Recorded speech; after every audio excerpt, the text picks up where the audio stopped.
So next we're gonna go to item number 5, semi-annual transportation report. Great. Good afternoon, Chair, Vice Chair, and Commissioners. My name is Tom Frank, and I'm the Transportation Director. And I'm pleased to presenting to this afternoon my first semi-annual transportation report to the Commission. The recommended action for today's report is to receive the report and to adopt Commissioner comments on the presentation. Just a little bit of background. In 2018, a minute motion was approved to direct staff to report back twice a year on the progress of multimodal transportation initiatives. There have been 3 previous reports given, and this is the 4th. The focus of this report is to update the department reorganization and the status updates on each division.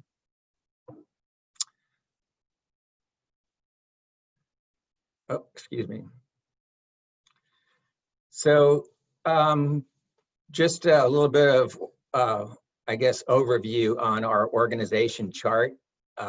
There's 4 divisions basically that report to me. There's the traffic division, the planning and mobility division, the transportation engineering and asset management division, and the streets and storm drains maintenance division. And in January of this year, we reorganized to bring the street and storm drain maintenance division within our department. And by doing that, it enables our department to focus on projects from the inception, from the very early planning stages, all the way through the project or asset's life cycle, through the completion of the project or the asset. So if you can imagine looking at our org chart here, when a project is conceptualized or an idea is brought forward, whether it be from the public, staff, or commissioners, they may likely bring it up to either John Kim or Nathan Schmidt. From there, then we would hopefully vet the project, and if a project was funded, then it would move into our design team, and we design and permit it. Lastly, it would go through, get constructed, and when all of the constructed assets are then managed by our asset management team. And then once it's up and operating, then it's maintained by our maintenance group, which is overseen by Michael O'Brien. So just giving you an overview of what you see in front of you as far as the organization chart goes. To the left is our traffic engineering, or traffic division group, and that's led by our city traffic engineer, John Kim. And reporting to him, there's 2 senior engineers. One senior engineer you're very familiar with, Doug Bilsey, and he is focused on leading our traffic signal program. And then we have, you just met Miriam Jim, who's focused on our traffic engineering services other than the signal program. And then we have our transportation planning and mobility manager, Nathan Schmidt. Nathan has most recently got his first employee to help him with his really heavy workload. We have Lali Sangster, who's helping him on a part-time basis. And so even though they're 1.5 full-time employees, I feel like they carry a workload of much, much more than that. Then you heard from Hossein Ajide earlier, and his group has 2 seniors reporting to him as well, in addition to the asset management group. One of the seniors is Jonathan Schabel, who you've heard from, and he leads up our streets engineering team. And then we have Scott Lyle, who I think has presented in front of the commission before, and he heads up our drainage CIP program. And then over to the right is our newest division, our street and storm drain maintenance group, and that's headed by Michael O'Brien. And if you have any questions, I know you have a long agenda, and I'll try and keep this presentation as concise as possible, but if you do have any questions for Michael or regarding that group that I can't answer, Michael is on this meeting, and he'd be happy to answer those questions. So I figured a picture's worth 1,000 words, and I'll try and go through these quickly. Here's just a couple of pictures showing our newest division hard at work, cleaning inlets and posting road closure signs when we have rain events. Here's another typical incident where a large amount of concrete was accidentally dumped on our Palomar Airport Road. And through that division's efforts, it gets cleaned up in a relatively short amount of time to minimize impact to the public. And then our first anomaly hit, and it's been a really exciting 6 months, probably a little bit too exciting for our group. But as you all know, we're in the midst of the COVID-19 response. And so I thought, for me personally, COVID-19, every dark cloud has a silver lining. Unfortunately for this dark cloud, the silver lining, actually, I guess it's fortunately for me, but it's definitely an unfortunate event. But the fortunate silver lining is that it instantaneously implemented traffic demand management. The traffic congestion went away like overnight. And you'll see that in a slide later in the presentation. So our maintenance group took that time to do needed repairs on like our pavers down in the village area. And then because of the social distancing issues, and Joni, I know you're very familiar with this issue, but the city posted no parking along Carlsbad Boulevard in the Ponto area to try and address the social distancing issue. And then the picture on the right shows our efforts to implement no push pedestrian crossings in our high pedestrian use areas. Now our second anomaly hit on April 10th with our record rainfall event. And here's just one particular location that I was asked to go and talk to the residents on that day because understandably, they were very concerned about flooding of their homes. So this is on Merwin Court, and it was so bad where some of the local residents felt like they wanted to go out and start kayaking in their cul-de-sac. It was a great opportunity for me to get to know the tenacity and the great attitude of our crews. And,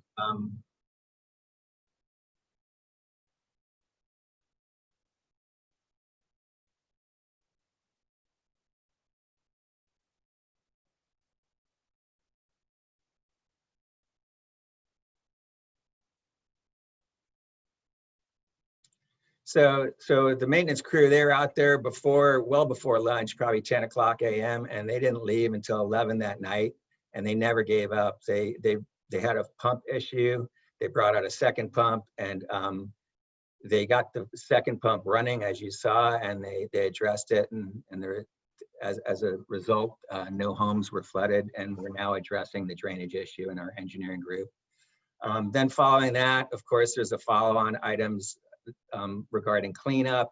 Here's another example of a follow-on item. There is actually a large void in the roadway on Palomar Airport near the railroad that they discovered when they saw some sinking pavement. Luckily, they discovered it, and we did address it because there's a 20 by 20 hole that's shown. That's just a little entryway, but it was a big cavern underneath. So they filled it with slurry concrete and repaired the item.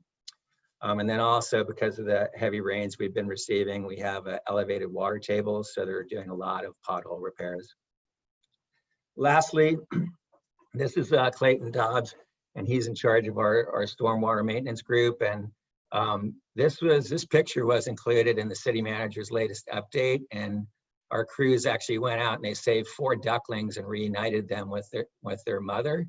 And I love this picture. This is my favorite picture. It kind of shows what care our transportation department gives every project, whether it's small or large, to the citizens. Moving on to our traffic engineering group. And I'm going to really go through this one quickly because you just got a really detailed report on this in your January report. So here's locations of the traffic calming projects. The blue are the ones that are complete, the green are in progress, and the yellow are future projects. And as you've seen, a huge part of this effort is the public outreach. And we have a really talented team that addresses the needs and brings these projects forward. As you've heard, we did have a big delay in these projects, but since I've been here, the team is awesome. They're moving the projects through and they're really making great progress. Secondly, the adaptive program. Doug went into great detail, so I'll skip through this quickly.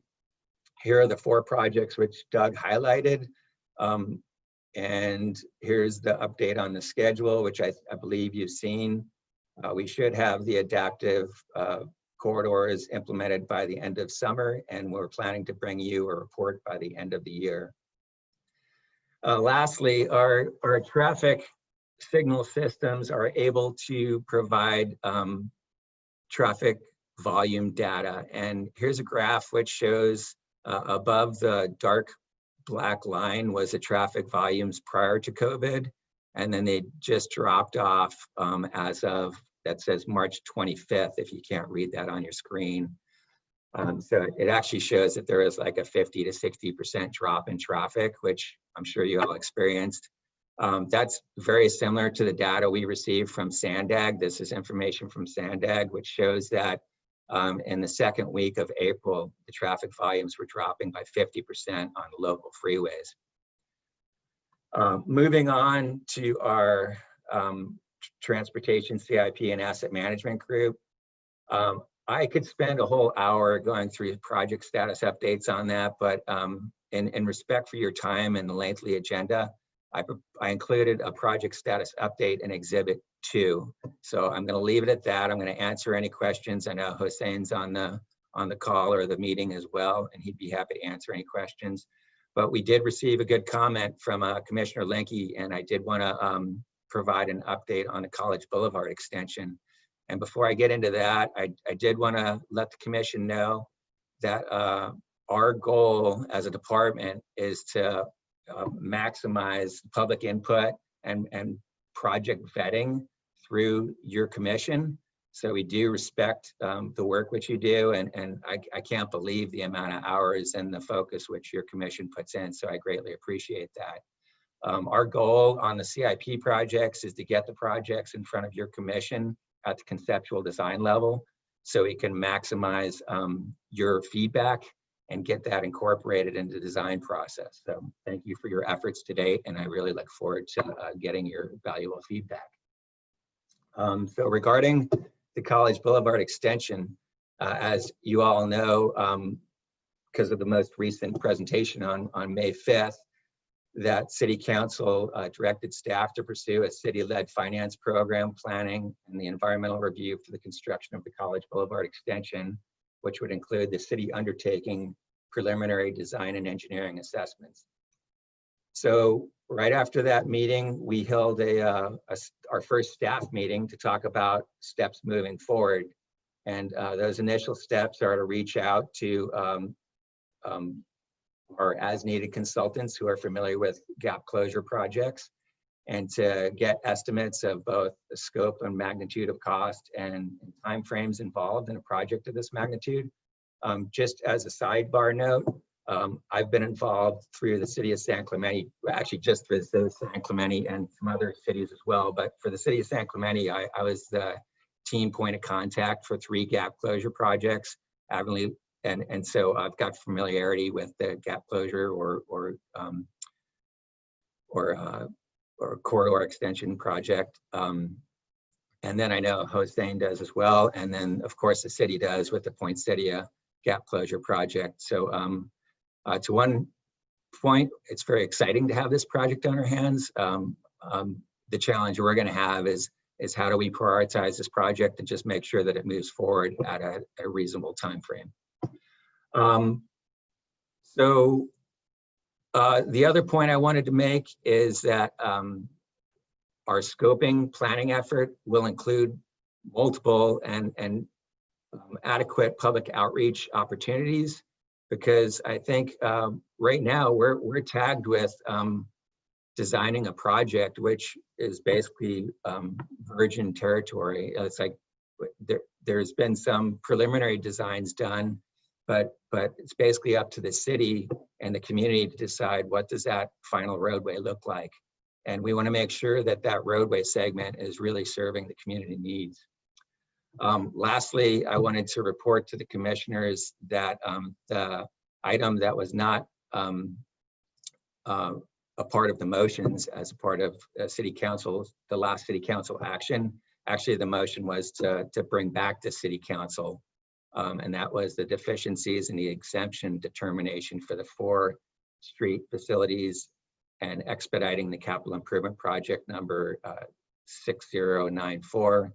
And that's now scheduled or targeted for the June 9th City Council agenda. So I wanted to put that on your radar.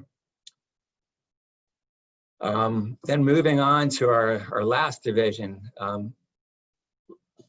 And I know I'm super thankful for Nathan volunteering to be your liaison. Nathan has a really heavy workload and he's got a great attitude along with the rest of the team. I just wanted to highlight some of the items which I know a lot of them you're very familiar with. He most recently took on the Transportation Demand Management Program.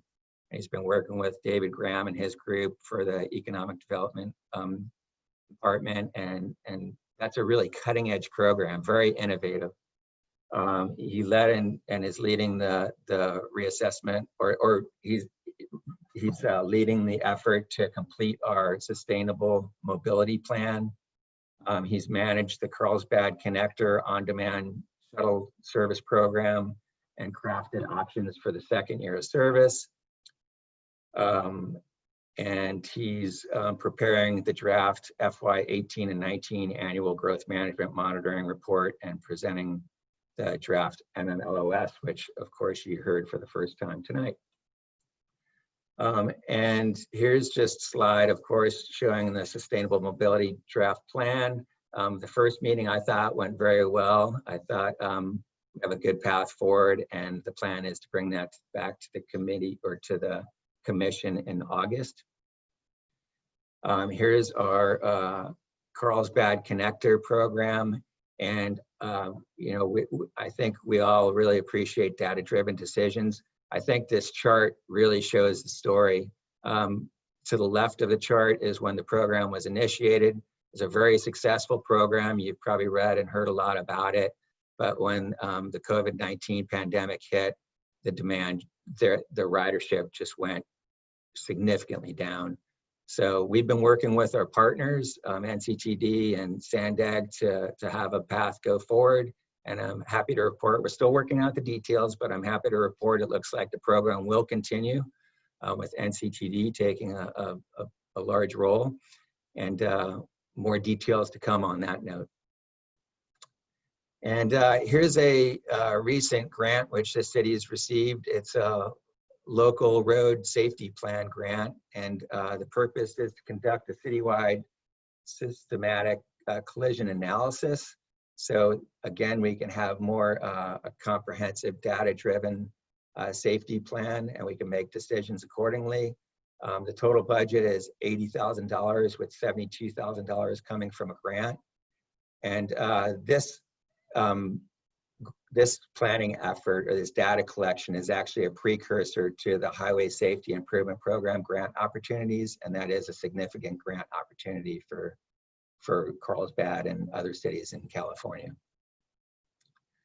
And then this is a picture or graphic which Nathan sent to me, just thinking about like TDM and all the innovative things which our department and the commission is faced with.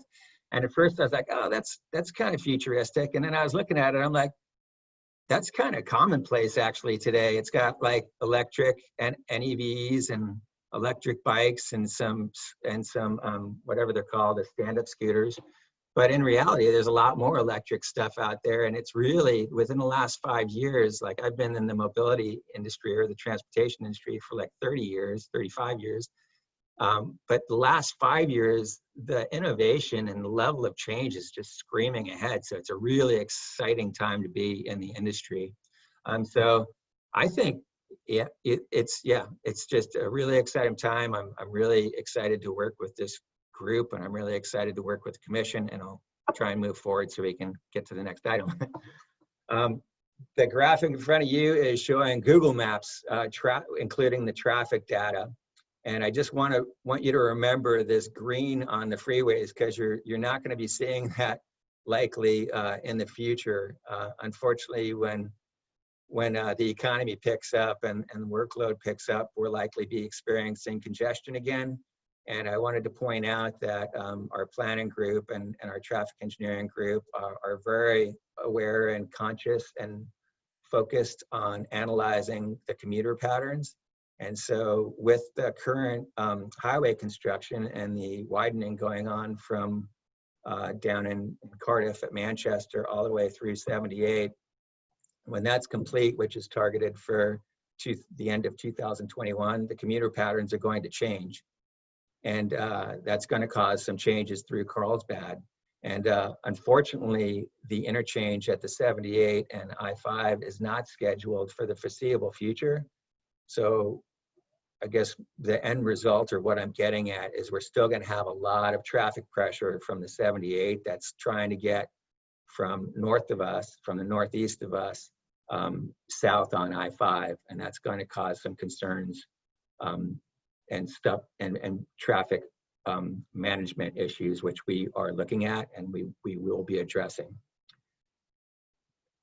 So in conclusion, hopefully my presentation gives you a little bit better understanding of our department's operations, gives you an understanding of our accomplishments over the last 6 months and our 6-month goals, and gives you an appreciation for our city's transportation and mobility program. So I wanted to end by thanking you. You're a very active commission, and I really value your focus and your input, and we're happy to answer any questions you have.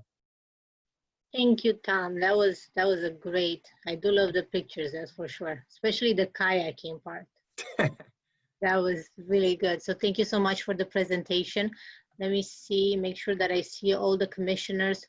Who has any questions? Please raise your hand. Okay, so I see 1, 2. Okay, so I'm going to start with Commissioner Linke because he's on the left of my screen, and then I'm going to go to Commissioner Fowler. Okay, thank you. First, I want to say that staff should be proud and congratulated for all those accomplishments, and that was a great presentation. And also acknowledge that Mr. Schmidt has inherited all of the hot button issues that I just realized as they were being listed that he's in charge of all of the ones that I have the most comments on. So obviously it's not a personal thing, but I probably will continue to challenge you. So the reason I brought up the college extension was that I saw that the budget, some budget items are coming up on the city council tomorrow, including the regional transportation improvement program from Sandag, which is a budget thing that would assign, in theory, it's the city deciding how they want to assign money, and also the city's CIP budget. And I did not see, despite the fact that the council basically took our commission's recommendation, that those did not really, that the college extension did not appear really on those. They're there, but it's not, the funding isn't there.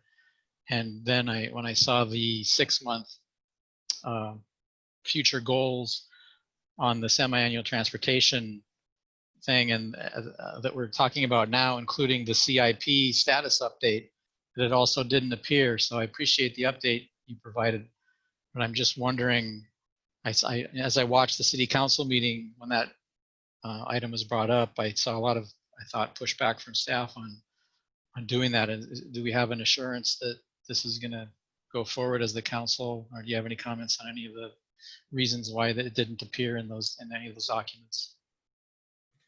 That's my only question. I can start, and I can address the issue of why it didn't appear in your staff report.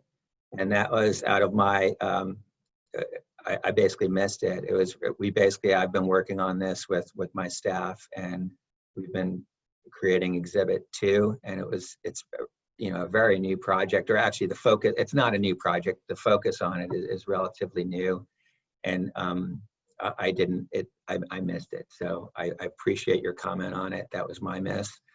Regarding the funding, it is actually in the RTIP. You probably, I know Commissioner Linke, you're very detailed, so you probably saw that we did we did change it, and we moved more money into the early years. Well, actually, we changed it. There's 2.5 million that's available for the initial engineering effort, and followed on in following fiscal years in the RTIP for additional environmental studies that are going to be needed. And then in the out years, I think 4 or 5 years out, we put the construction dollars in that out year.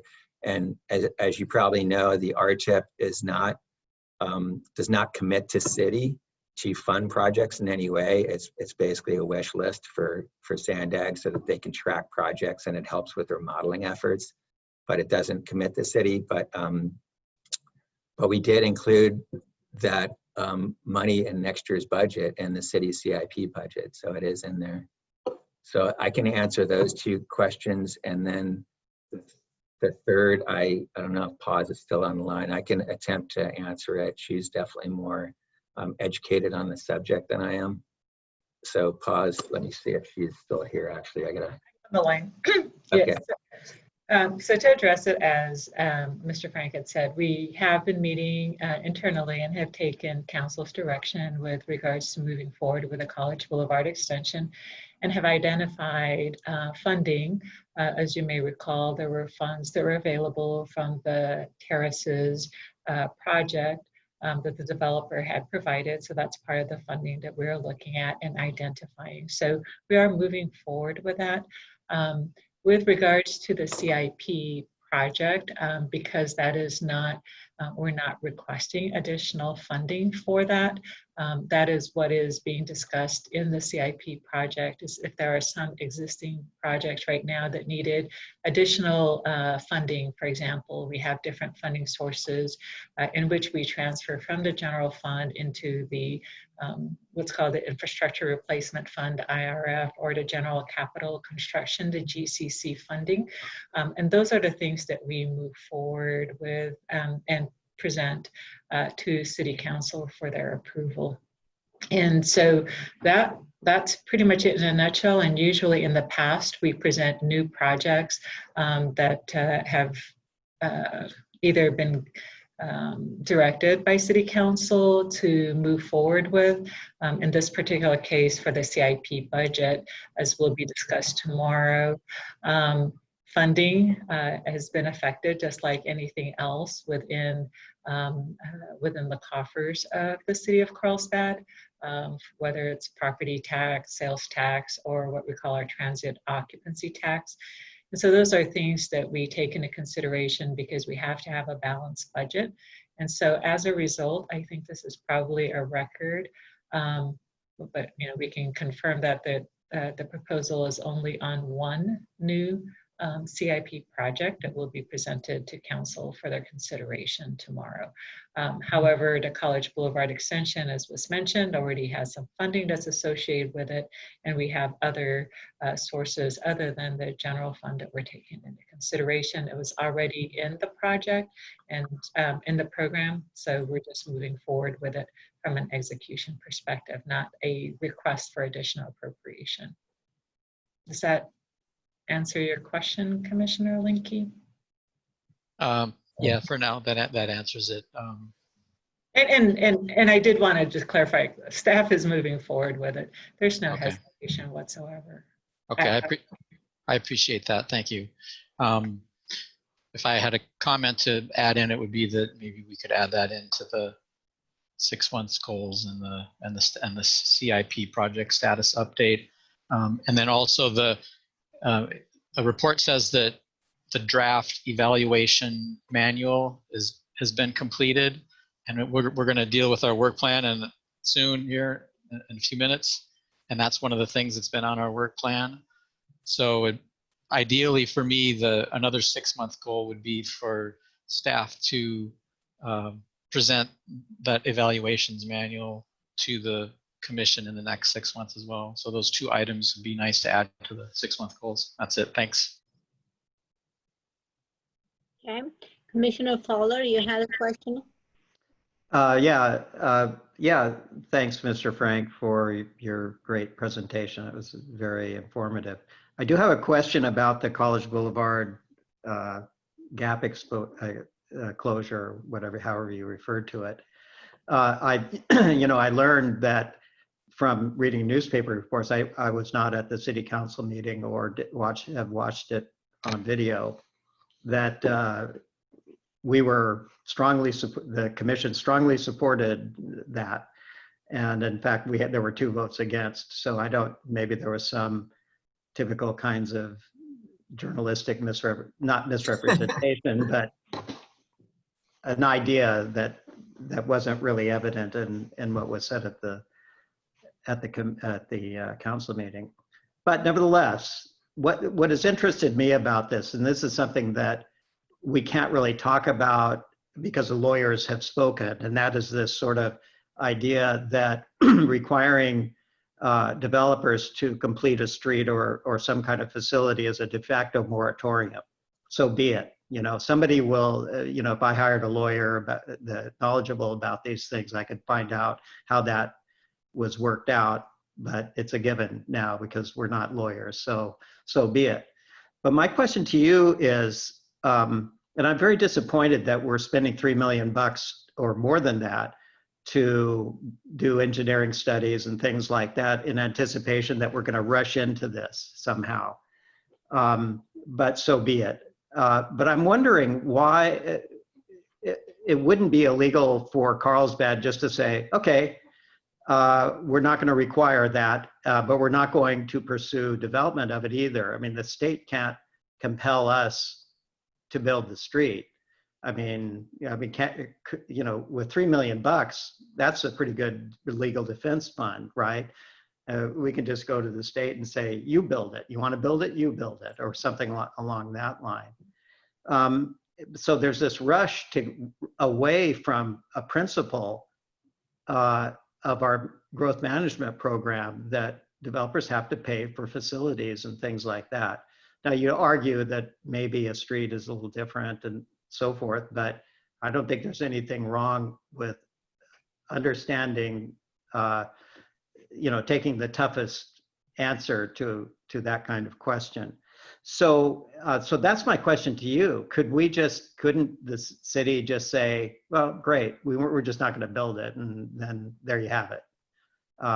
And so that brings up, so is this all just, we got to a point now and politically it seems expedient that we can let developers off the hook for certain things and that's fine or whatever.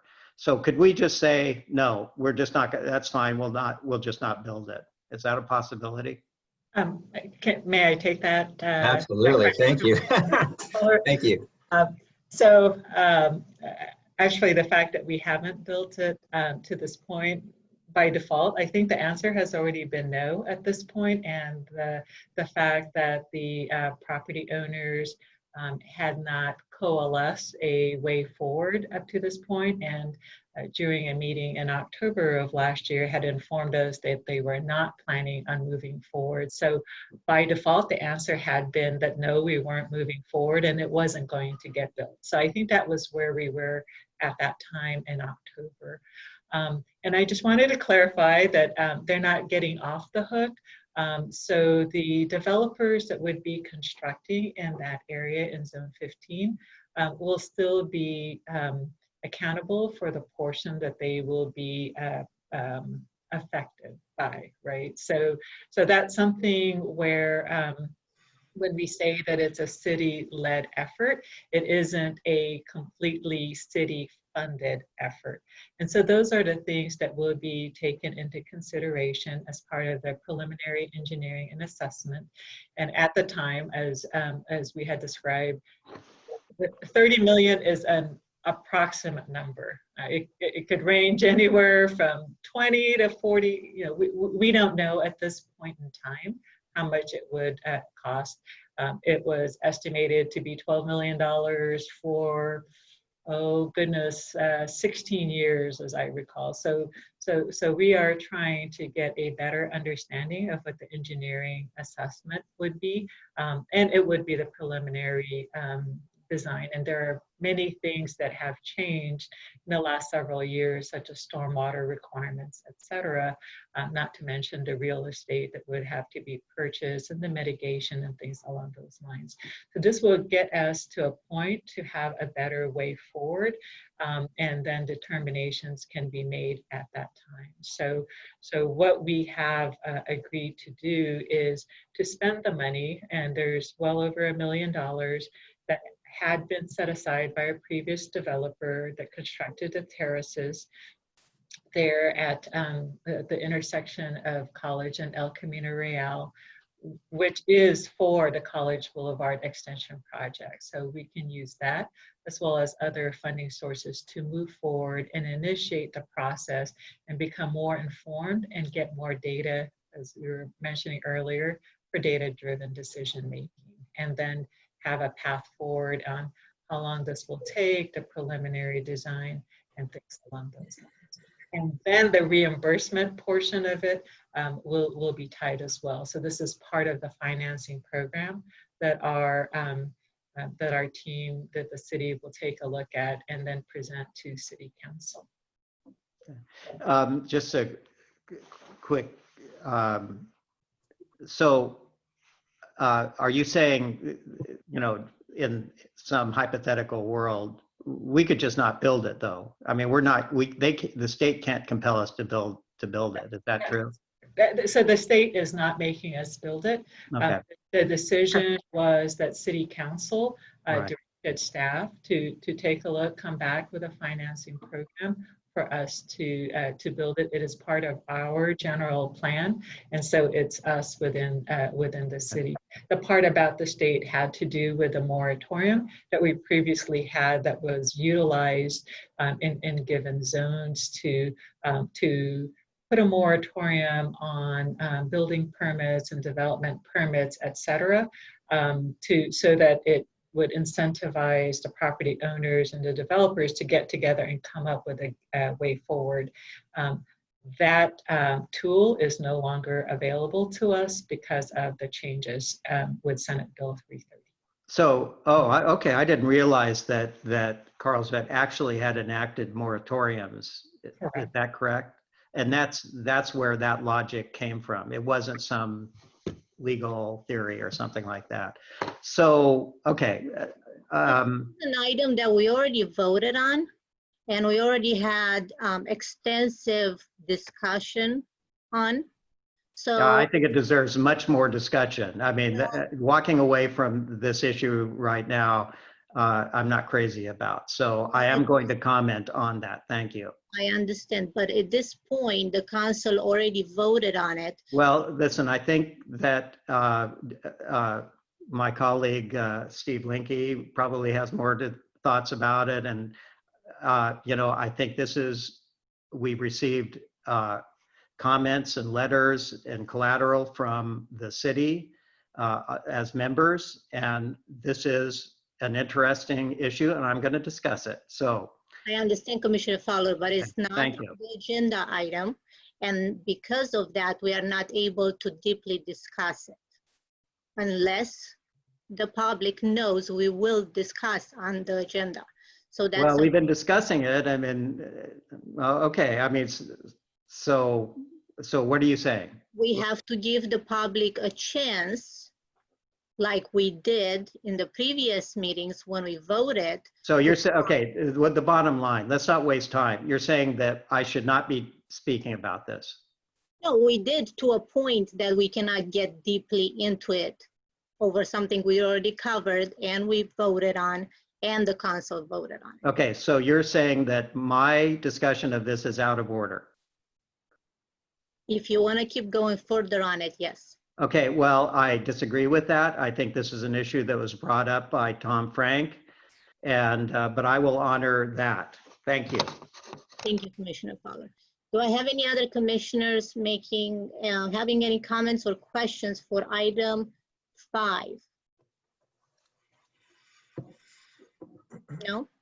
Okay, so this is it's not something we're voting on. It's somewhat for information only.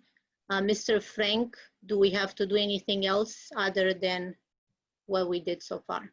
No, I actually heard several comments that we will incorporate into our report to council. Just if you have other comments that you would like to make, that's what part of the recommendation was. Okay, thank you. It seems that all the comments that we had are already been expressed. I don't have any comments. I really appreciate for the other commissioners that had their comments input.